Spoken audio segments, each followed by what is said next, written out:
Hola, buenas tardes, muchas gracias por la invitación. Bueno, yo no sé si tenemos presente esta cuestión, que en realidad las neumonías virales son mucho más frecuentes de lo que pensamos, entre un 17 y 53% de las neumonías, y en realidad lo que estamos en presencia ahora es de los coronavirus zoonóticos. Y a mí me gusta mucho esta descripción o este análisis que hace comparando los coronavirus, el trabajo más importante ahora de coronavirus, por lo menos por la cantidad de pacientes que tiene, que es el trabajo de Wuhan, y compara entonces nuestro coronavirus actual, el COVID-19, como lo ven ustedes, contra el SARS, que hizo ese brote en el 2013 desde China, que llegó hasta Toronto, y contra el MERS, que es el síndrome respiratorio del Medio Oriente, que en realidad se maneja o que aparece como brotes en clústeres y no ha hecho nunca una pandemia. Y es que hay alguna pequeña comparación con la influenza estacional. Pero lo que les quiero mostrar, la comparación sobre los requerimientos de ventilación mecánica de estos virus, fíjense que el COVID-19 se parece bastante al SARS, y sin embargo, fíjense, el MERS coronavirus es el más grave, que requiere mayor uso de ventilación mecánica de los tres.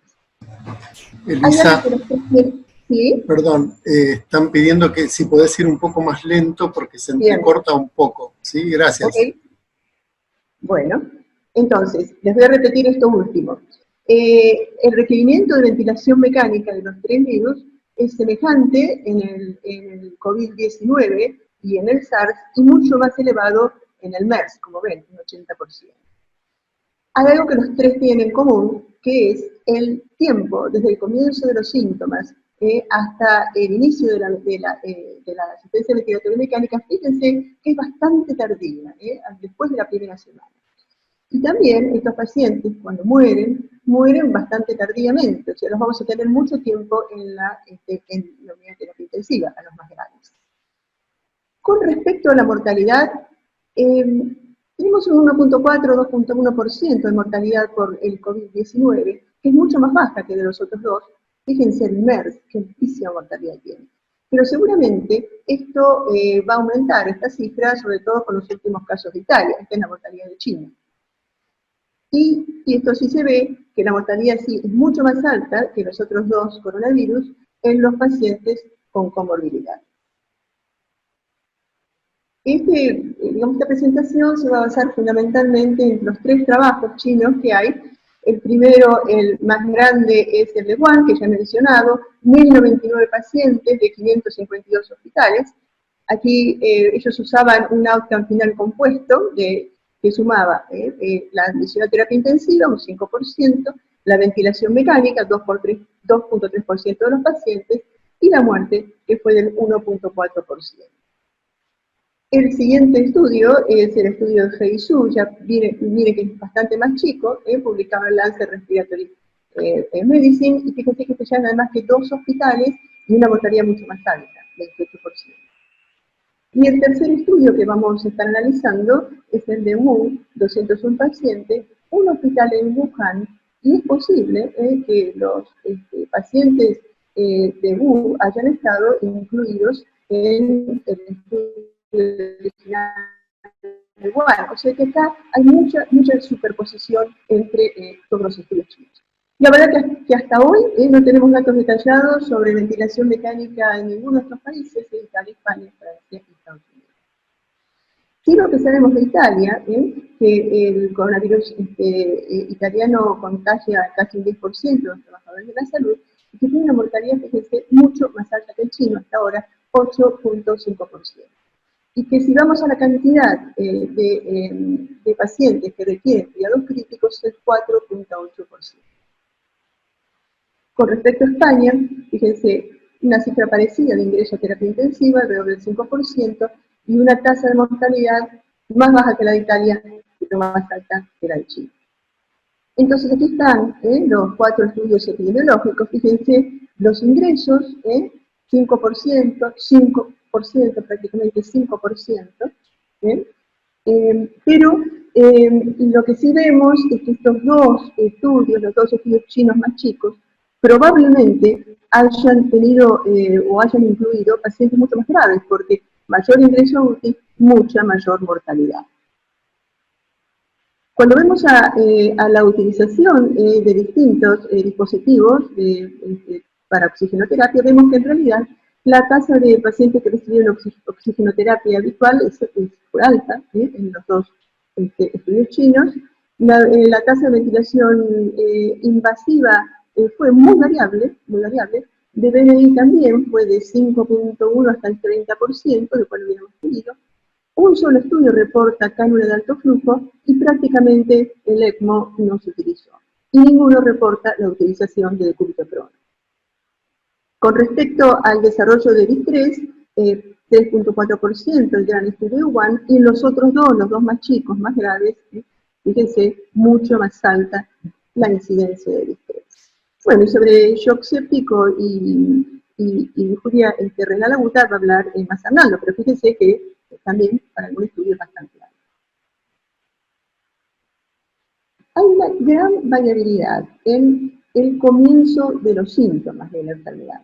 Para One, 3 días en los casos leves, 5 días en los casos graves, desde el inicio de los síntomas hasta el desarrollo de la insuficiencia respiratoria aguda.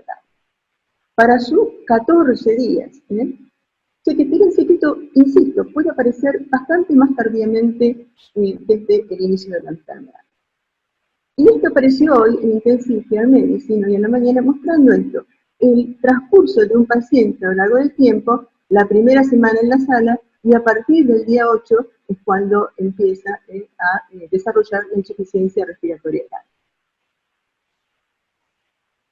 Igual, parte de esta gran variabilidad es esto que presenta Wu. Él dice que el distrés le aparece al segundo día de internación.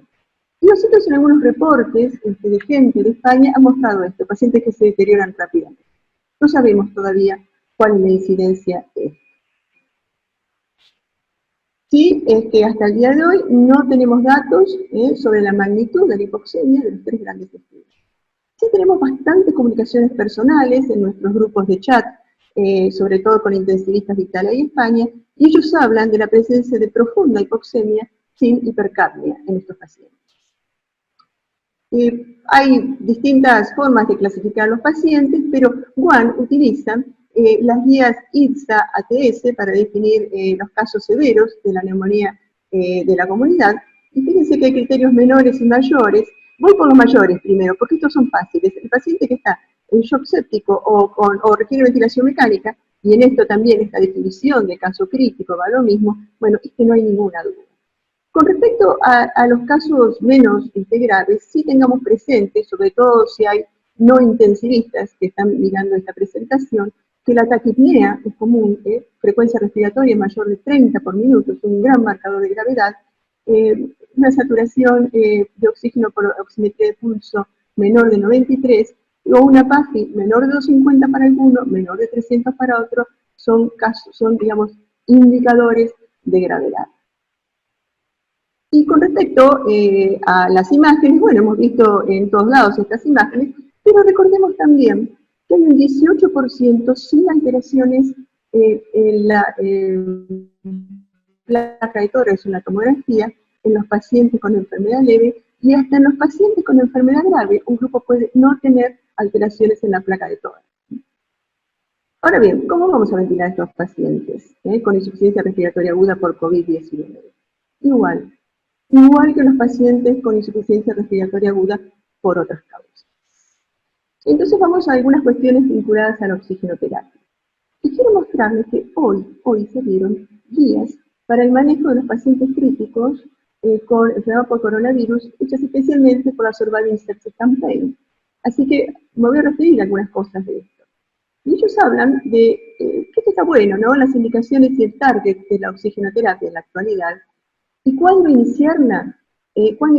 Con una saturación menor de 92. Esa es la mayor recomendación. Sugerimos iniciar, dice la Surviving Sepsis. Si es la menor de 90, hay que iniciarla ya. Y esto de nuevo es una buena recomendación para los no intensivistas. Y hay un límite superior. No dejemos que la saturación sea mayor de 96. O sea, manejémonos con una meta de saturación entre 92 de mínima y 96 de máxima. ¿Por qué?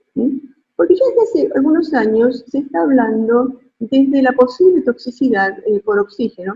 Esto fue fundamentalmente a partir de un metaanálisis que hablaba de la oxigenoterapia liberal en distintas patologías, que aquí lo que les muestro es para los pacientes críticos, y fíjense cómo hay un gran trabajo que favorece menos oxígeno, es decir, un tratamiento conservador, el trabajo de Girardi.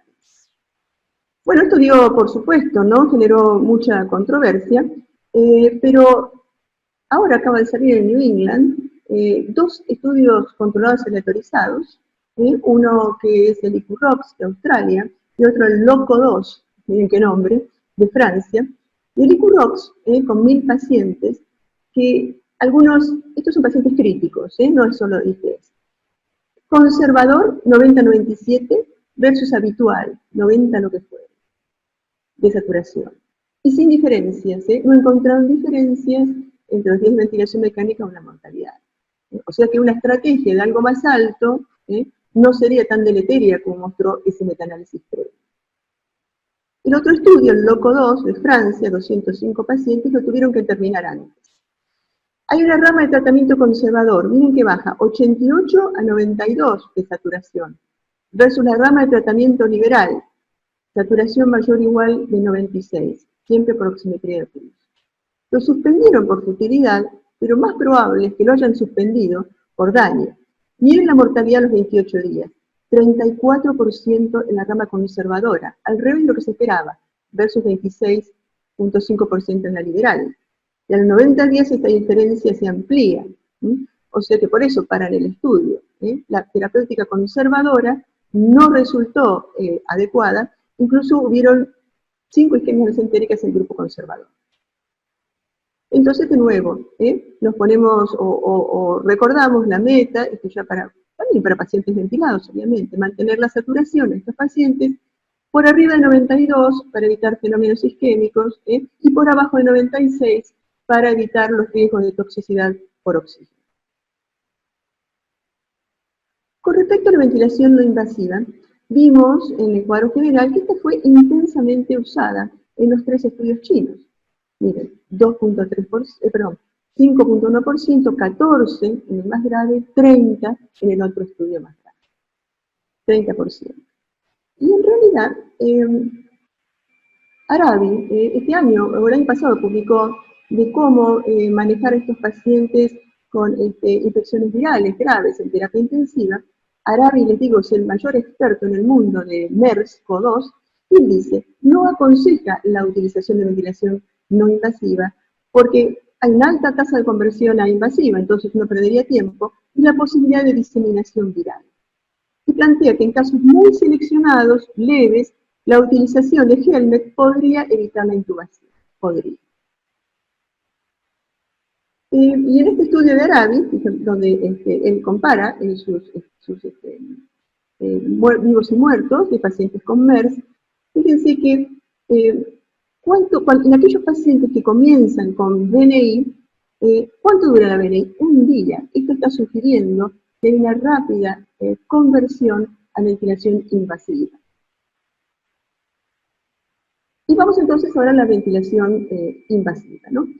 Y acá vamos lo de siempre, es decir, estos pacientes deben ventilarse con ventilación protectora, con volumen corriente de 6 mililitros kilo de peso corporal ideal, y presiones plató de menos de 30 a 35, aquí en esto último la evidencia es menor, pero es una fuerte recomendación. Esto es el metaanálisis que avala la utilización de ventilación protectora de 6 mililitros kilo versus la convencional. Y ahí no hay mucha duda, pero el tema, como siempre, es la utilización de PIP y la titulación de PIP. Y acá entramos a las controversias habituales. Porque si nosotros nos vamos o nos guiamos por el metaanálisis de Brill, que tiene presentes todos los estudios en los cuales testearon alta PIP versus PIP intermedia-baja, el metaanálisis de Brill es bastante claro. Dice que en los pacientes con distrés, y esto es definición de conferencia de consenso, no de Berlín, o sea que pacientes con PAFI menor de 200 versus pacientes sin distrés, estos son PAFIs entre 200 y 300.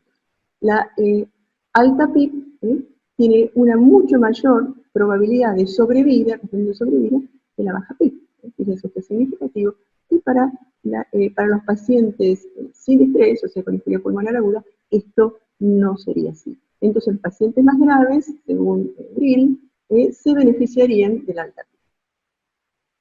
Pero después vino el ART Trial, ¿no? El estudio de los brasileños, en los cuales ellos utilizaron una estrategia, una maniobra de reclutamiento escalonada para titular PIB, y eso redundó en que los pacientes, obviamente, los pacientes que eran titulados con esta maniobra de reclutamiento, que en realidad es lo que conocemos vulgarmente como curva PIB Compliance, tenían una PIB más alta, prácticamente 16, versus el otro grupo, digamos, donde la PIB se titulaba de acuerdo a la ERDS Network, era aproximadamente 12 a 13 centímetros de agua, y acá lo que estamos viendo en mortalidad, la mortalidad mucho más alta en la alta PIB. O sea que aquí hay cuestiones contradictorias en la literatura. Cuando uno ve más detalladamente el estudio ARC, ve que sí, que la mortalidad es más alta en los pacientes con alta PIB, recuerdo que baja es 12, alta es 16 como media, y por supuesto que ese efecto en la mortalidad persistió con el tiempo, y que además otros parámetros como el número de días libres de ventilador fue mucho mayor en la utilización de baja PIB, y por supuesto mucho mayor barotrauma en el grupo de alta PIB. O sea que si nos guiamos por esto, la verdad que deberíamos usar PIB intermedio. Y hace 2 o 3 días salió esta carta espectacular en el New England de Gattinoni, no sé si la vieron. Y Gattinoni, miren lo que dice. Dice que en pacientes con COVID-19 que tengan distrés, según la definición de Berlín, tienen una enfermedad específica, diferente. Más allá de que tengan un fenotipo semejante, es decir, que cumplan con los criterios de definición de Berlín, hay algo que en ellos que es distinto.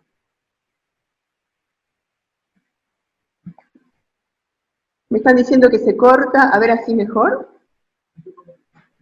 Bueno. Él estudia 15 pacientes con COVID y mide la compliance de estos pacientes.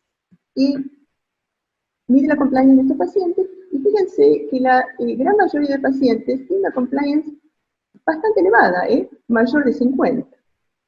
Entonces, esto es un poco contradictorio, porque estos pacientes están profundamente hipoxémicos. De hecho, fíjense, compliance media 52. De hecho, cuando él calcula el Shunt, ¿no? O mide el Shunt, ve que en realidad la mayoría de los pacientes tienen un alto porcentaje de Shunt.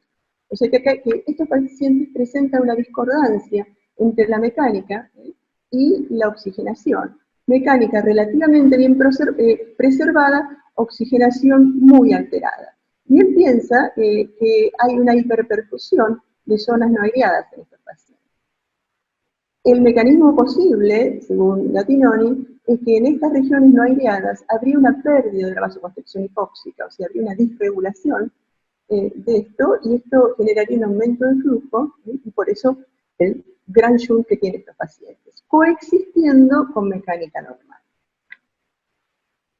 Y, ¿saben una cosa?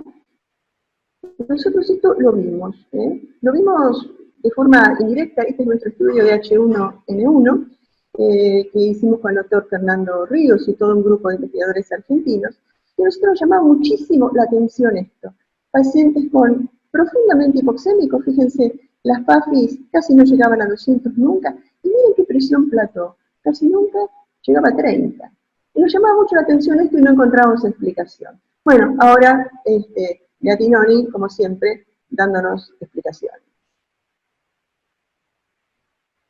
Entonces, Gattinoni concluye después de esta carta, que en realidad lo mejor sería titular que estos pacientes estuvieran con baja PIB, porque si estos pacientes tienen una compliance que es aceptable, un exceso de PIB podría producir bili, podría producir disminución acentuada por ahí del flujo, o sobredistensión. Entonces, él lo que recomienda es utilizar PIB intermedia y ventilar a los pacientes gentilmente. Ya que estamos con las maniobras de reclutamiento, porque, bueno, el trabajo ART titula PIB por medio de eso, Las guías que salieron hoy de Surviving Sepsis Campaign sobre COVID-19 habla de las maneras de reclutamiento y dice, y dice lo siguiente, que pueden usarse en los pacientes muy hipoxémicos, pero que si se van a usar, no usar la escalonada de PIB incremental.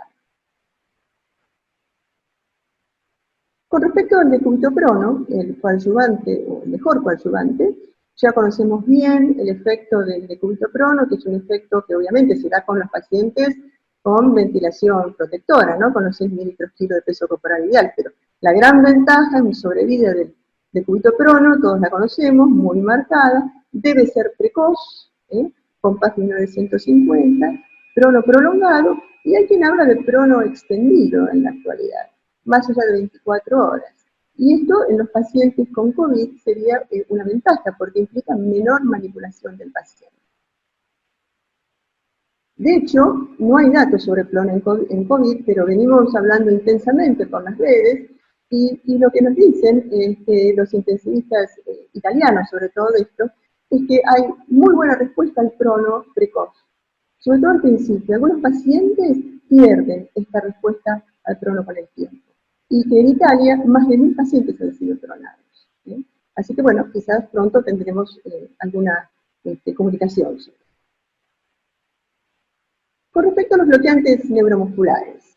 Bueno, el año pasado se publicó el estudio Rose, que se acuerdan, un estudio controlado aleatorizado, planeó reclutar muchísimos pacientes, más de 1000, algunos repitiendo el esquema de Papazian, otros simplemente tratando con un target de sedación leve, y lo que encontró el estudio Rose es que no había ninguna diferencia en la mortalidad con la utilización de bloqueantes neuromusculares, ni tampoco en el alta, así que la verdad que no hay mucho justificativo para usarlos, para usarlos sistemáticamente, esto posiblemente se deba a la gran incidencia de efectos adversos que tuvieron los pacientes con bloqueantes neuromusculares. Pero, obviamente, les traigo acá la recomendación esta de nuevo, de la Surviving Sepsis para COVID, y dice que ellos sugieren polos intermitentes y bloqueantes neuromusculares para facilitar la ventilación protectora. Y en el caso de disincronía, necesidad de sedación profunda, ventilación prona o platós muy elevados, sugieren ahí en esos casos utilizar la infusión como Papazian hasta 48 horas. Todo es una recomendación débil, baja calidad de evidencia. Con respecto a los fluidos, la meta en estos pacientes es lograr el balance negativo. De esto va a hablar más Arnaldo en la próxima presentación. El manejo de fluidos en el distrés es el FACT trial. Todo lo demás son extrapolaciones de trabajos de shock sobre el outcome y de trabajo de shock hacia distrés. Pero este es el único estudio, el FACT, que como ustedes recordarán, manejo liberal versus conservador de fluidos en el distrés, y esto a lo que llevó es a una igual mortalidad, pero muchos mayores, es decir, 3 días libres de ventilación mecánica a favor de la utilización de una estrategia restrictiva. Así que esto es la indicación, estrategia restrictiva. Con respecto a los corticoides, los trabajos de China utilizaron corticoides y mucho. Fíjense, 18% en el de Wuhan, 30% en el de Fuzhou, 43% en el de Wuhan, especialmente en los pacientes con distrés. Ahora, ¿qué utilizaron? ¿Qué corticoide utilizaron estos dos? ¿Y a qué dosis? Ninguno lo dice. Suponemos que este que utilizó metilprednisolona, el de Wuhan, sería la dosis de Medus, supone.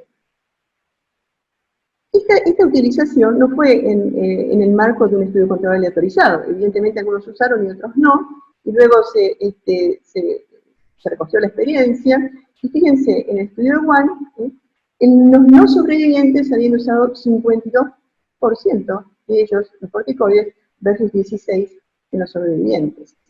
Y en el FSU lo mismo, 48% de los no sobrevivientes, 23% en los sobrevivientes. Pero acá seguro hay lo que se llama un sesgo por indicación. Obviamente uno tiende a darle corticoides a los pacientes que están más graves. La sorpresa fue el estudio de Wu, en el cual en los sobrevivientes predominó el uso de corticoides con respecto a los no sobrevivientes. Esto no fue significativo, 0.16.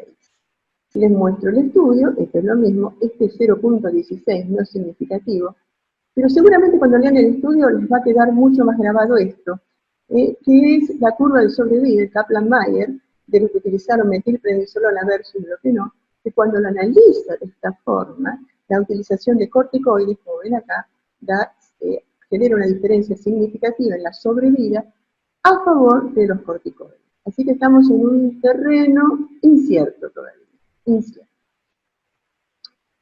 Sí, Arabi lo utilizó en el MERS-CoV, utilizó los corticoides, y la verdad que no le fue bien con el MERS-CoV. Los pacientes que usaron corticoides, mucha más ventilación invasiva tuvieron, mucha mayor mortalidad, y en un modelo de regresión logística no se asocia a una mayor mortalidad, pero sí a un retraso del clearance del virus, MERS-CoV. Así que, insisto, si me preguntan, en lo personal, yo la verdad que no lo utilizaría hasta que no se aclaren estas cuestiones. Con respecto al ECMO, bueno, Arabi usó ECMO bastante en los pacientes con MERS-CoV, y fíjense que una diferencia, bastante, 35 pacientes. 65 de sobrevida con ECMO versus, miren, 100% de mortalidad en los ventilados sin ECMO. Esos pacientes eran terriblemente graves. La verdad que en los estudios chinos vieron 1, 2, 3 ECMO. Es difícil de saber qué va a pasar con el COVID-19, pero bueno, ¿no? Si está disponible, el paciente con hipoxemia refractaria. Pero la verdad, con los recursos que utiliza el ECMO en el momento que estamos, no parece la mejor opción, por lo menos para nosotros. Resumiendo, y esto es a hoy, con respecto al manejo de la ventilación mecánica en infección grave, al 20 de marzo del 20. Esto es decir, porque esto puede cambiar a medida que vaya apareciendo la 910. Información escasa, indirecta, circunstancial, producto de recomendación de expertos. Pero sabemos que la tasa de ventilación mecánica de mortalidad es variable, depende del número de estudios. En los ventilados, la mortalidad es alta, el diferencia es frecuente. Se recomienda utilizar ventilación protectora, titular PIP según oxigenación mecánica. No se recomienda utilizar la curva PIP compliance, o sea, la maniobra de reclutamiento escalonada para esto. Aparentemente, por lo que viene, el decubitoprol parece ser el coadyuvante más adecuado. No sé si ustedes han visto, pero hemos visto muchísimas fotos, sobre todo de España, casi todos los pacientes pronados en las unidades de terapia intensiva. No se recomienda BNI por la posibilidad de retrasar la iniciación de la ventilación mecánica y facilitar la propagación viral. Pero la verdad que todos lo usaron, y no se recomienda por ahora la utilización de glucocorticoides. Así que muchas gracias por la atención. Si les quiero dejar un mensaje de optimismo.